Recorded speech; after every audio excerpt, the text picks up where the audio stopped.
Bonjour. Aujourd'hui, je veux te partager un projet, une vision.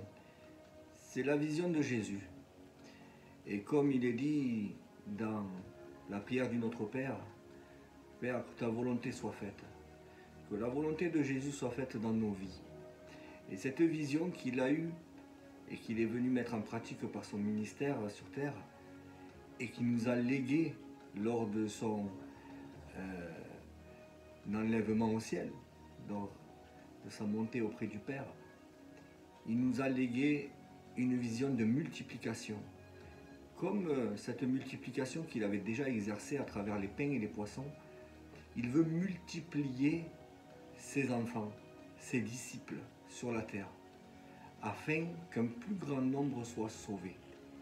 Et je veux m'appuyer sur un schéma, et un schéma qui peut être représenté par ce dessin.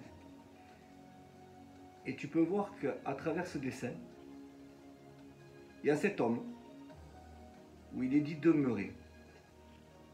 Il y a l'action de demeurer. Pour aller et aimer, annoncer la bonne nouvelle, former des disciples et former des groupes et des églises. Et dans ces églises, il y aura des leaders qui pourront reproduire le schéma. Quand nous parlons de leader, c'est un mot anglais, nous pouvons parler de responsable, peut-être de pasteur, d'ancien, d'évêque. Voilà. La Bible parle de toutes ces choses, de l'établissement de l'Église sur la terre. Et donc,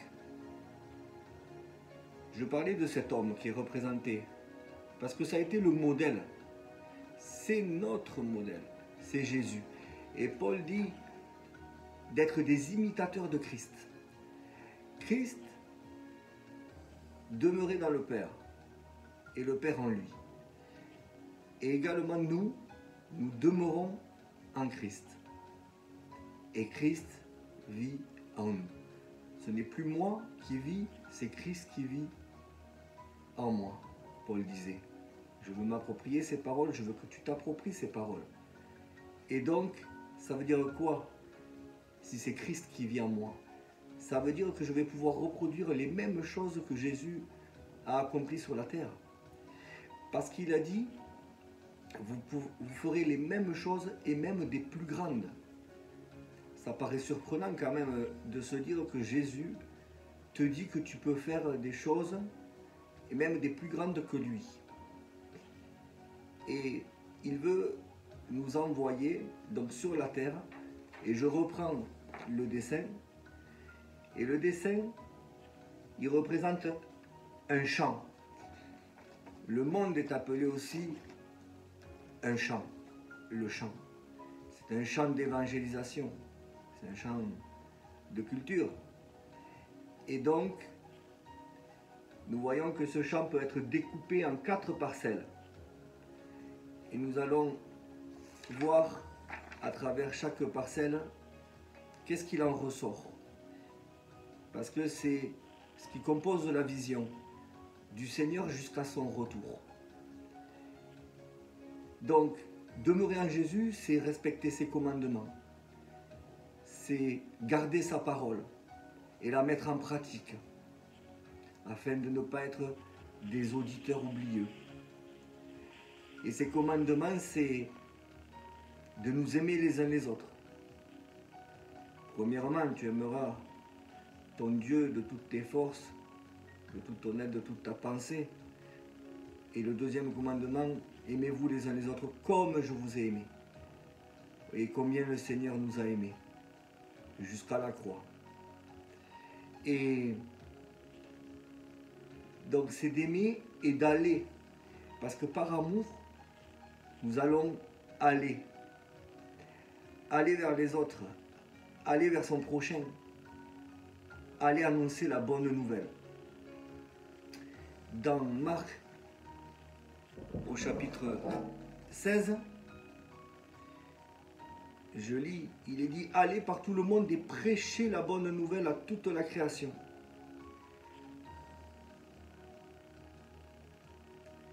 Donc, il parle à ses disciples, mais il parle à ses disciples qui sont devenus des apôtres. Et les apôtres ont fait d'autres disciples qui ont fait d'autres serviteurs de Dieu. Quelle que soit l'appellation qu'on peut donner suivant ce que les Écritures énoncent comme différents ministères, mais des disciples, des serviteurs de Dieu. Et d'aller l'annoncer à toute la création, à toutes les nations. Bien sûr que les premiers apôtres n'ont pas pu aller prêcher à toutes les nations.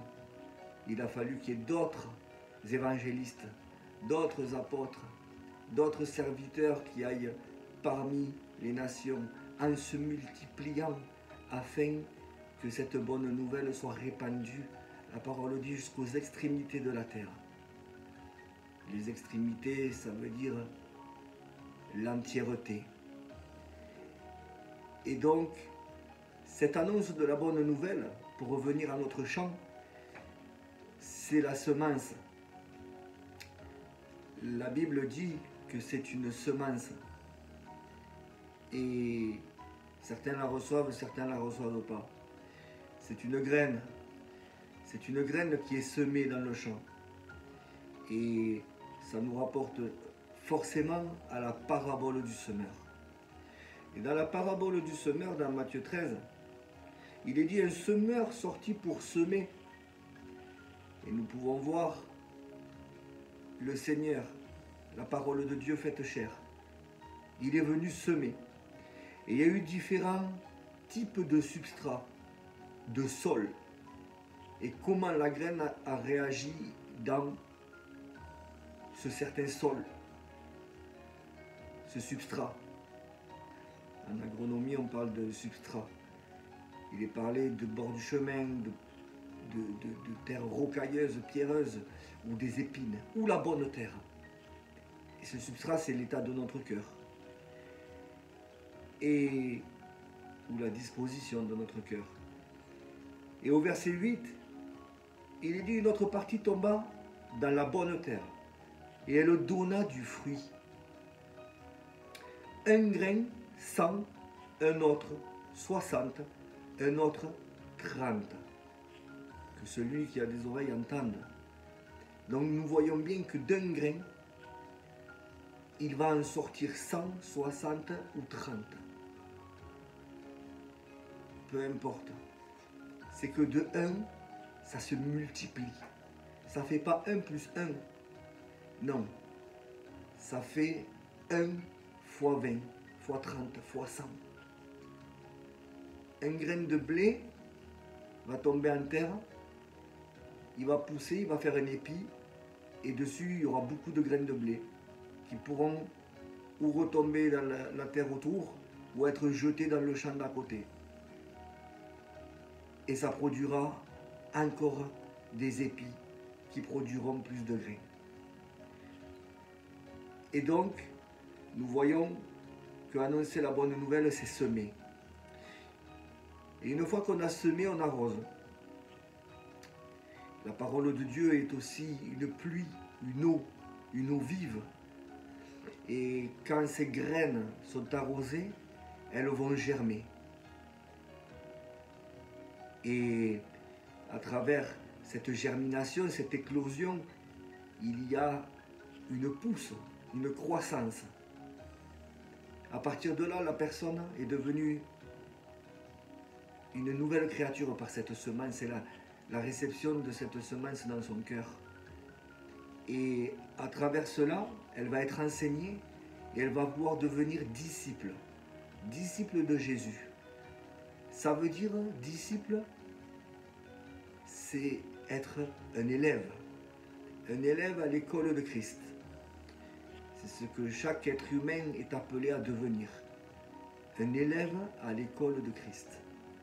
Que chaque jour, il veuille recevoir un enseignement, être en relation avec son maître, son sauveur, qui a donné sa vie par amour, qui veut également en retour que nous le considérions, que nous l'aimons et que nous l'écoutions. Et quand ces personnes vont être des disciples, elles vont elles aussi être appelées à semer. Et je vais utiliser un autre schéma quand nous sommes appelés à semer. Où nous pouvons semer. Et nous voyons que nous pouvons semer tout autour de nous. Et auquel de ces endroits nous avons parlé de Jésus? Dans nos loisirs, si nous pratiquions des loisirs avec des communautés, dans nos familles, je suis au milieu de ce champ. À mon travail, mes voisins, mes amis. Est-ce que j'ai parlé de Jésus à toutes ces personnes? Je ne te jette pas un fardeau sur les épaules. Le fardeau du Seigneur est léger. Mais la parole nous sonde le cœur. Et pour cela, nous avons besoin de son assistance. Le Seigneur a dit, en parlant dans la parabole du vigneron, que nous sommes le cep sur la vigne. La vigne, elle est aussi dans un champ. Et le Seigneur nous émande pour que nous portions plus de fruits. Et il est dit, sans moi, vous ne pouvez rien faire. C'est-à-dire que cette vision, il nous l'a confiée, mais elle n'est possible que par sa présence dans notre vie. Que par, la parole parle de l'assistance du Saint-Esprit. Dans le livre des Actes des Apôtres, qui est vraiment le livre de la croissance, l'établissement de l'Église de Jésus-Christ sur la terre, il est parlé que l'Église s'accroissait en grand nombre avec l'assistance du Saint-Esprit. Nous avons vraiment besoin de cette assistance. Pourquoi? Parce que le Saint-Esprit est la puissance de Dieu dans le croyant, dans le disciple. Sans cette puissance, nous ne pouvons pas travailler dans l'œuvre du Seigneur. Et donc nous devons la réclamer. Et donc si nous avons cru en Jésus-Christ, nous avons reçu le Saint-Esprit. Donc nous avons reçu la puissance. Il est dit que c'est un esprit de force et non de timidité. Alors que nous puissions humblement demander cette puissance, que cette force, cette puissance dans l'humilité qui est celle de Christ, afin de toujours être ses imitateurs, puisse agir à l'intérieur de nous pour œuvrer dans ce champ. Et nous voyons que quand des disciples commencent à travailler pour le Seigneur, ils travaillent ensemble avec d'autres disciples, parce que nous sommes un corps. Et un corps est composé de plusieurs membres. Et un membre qui est isolé, il ne peut pas avancer. Parce que si ma main, elle n'a pas mon avant-bras, mon bras, mon épaule attachée à mon buste, qui lui est transporté par mes pieds, ma main, elle ira nulle part. Je peux la poser sur ma commode et elle ne bougera pas. Ce sera une très belle main sur une commode, elle ne bougera pas. Donc, ce que je veux dire par là, c'est que comme nous sommes un corps et que nous sommes liés ensemble par le Seigneur et par les liens d'amour et d'esprit et de l'esprit, nous sommes appelés à vivre une communion fraternelle et ce que nous appelons l'église locale, c'est-à-dire un groupe de disciples qui se côtoient, se réunissent, se confient, partagent ensemble leur joie, leur peine, leurs difficultés, les dons que le Saint-Esprit leur a donnés, afin que chaque membre puisse aussi s'appuyer sur les autres pour cette œuvre merveilleuse. Et à partir de là, ensemble, nous pouvons porter du fruit. Donc il y a bien un travail individuel dans ma personne. La Bible dit que je suis le temple du Saint-Esprit. Mais la Bible dit aussi que l'Église est le temple du Saint-Esprit. Donc, ça ne peut pas être dissocié, c'est ensemble. C'est ensemble. Et afin que nous puissions regrouper les épis de blé en gerbes, afin qu'ils puissent composer ce corps et travailler. C'est le corps de Christ qui marche sur la terre.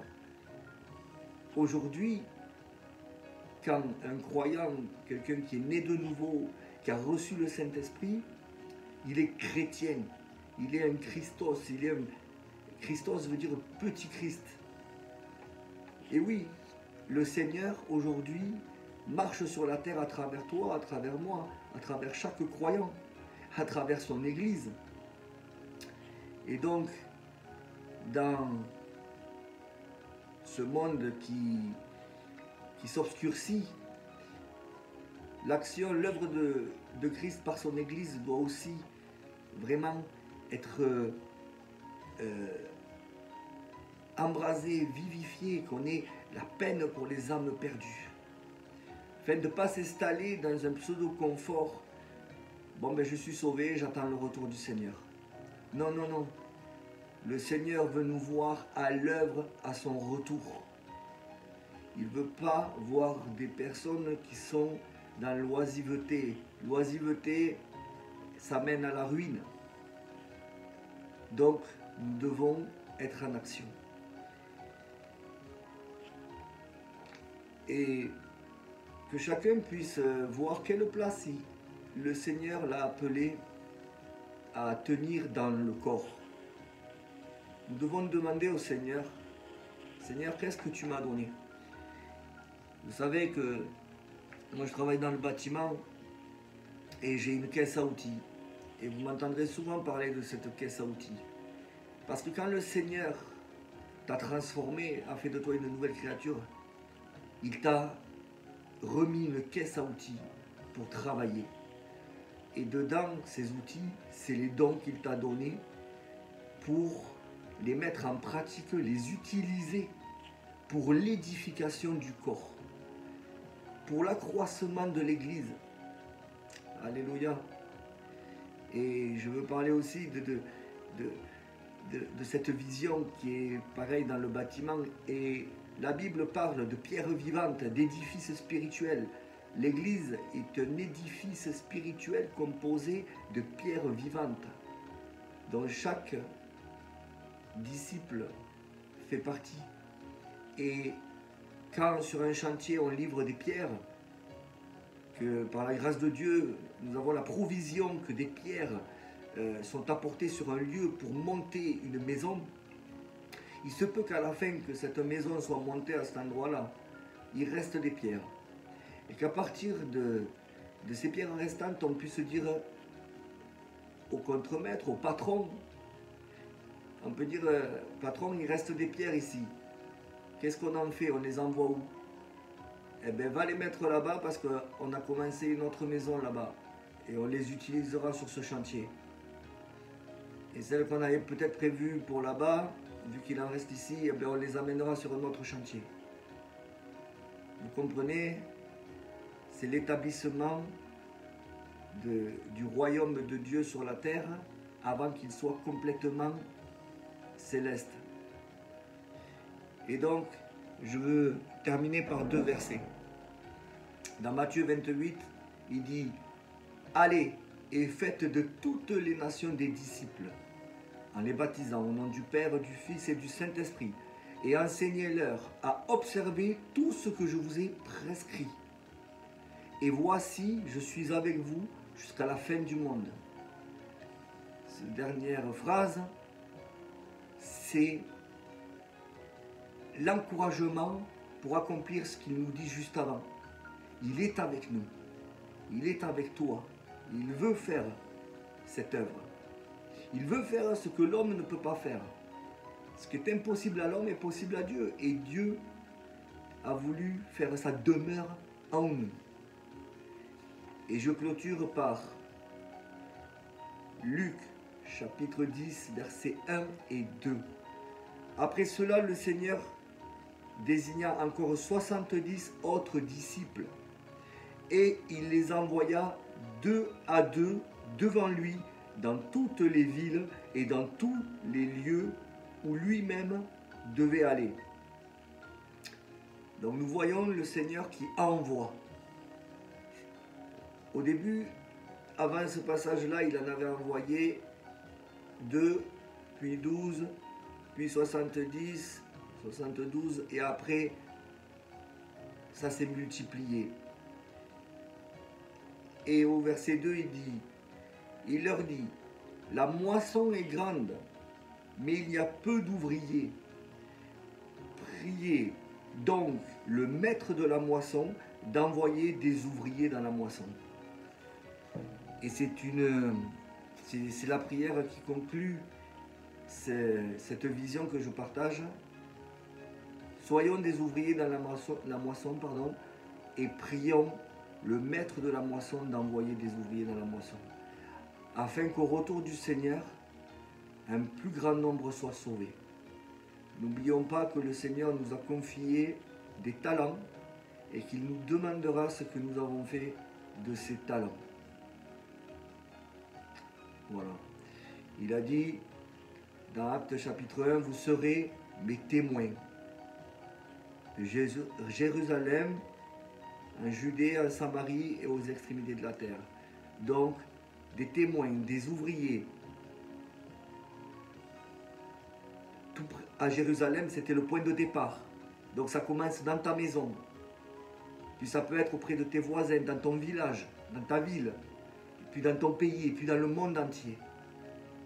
On ne sait pas ce que le Seigneur a prévu pour toi. On ne peut pas. Faisons attention à ce que par une fausse humilité, nous ne limitons pas l'œuvre de Dieu dans nos vies. Le Seigneur nous parlera, nous corrigera si nous faisons des erreurs. Mais que vraiment nous ayons ce bon zèle à nos pieds, vraiment, qui nous permette d'avancer dans cette marche chrétienne, dans cette marche par la foi. Alléluia. Que Dieu vous bénisse. Et puis à ton tour, tu peux partager ce schéma, cette vision et marcher dedans surtout. Alléluia. À bientôt.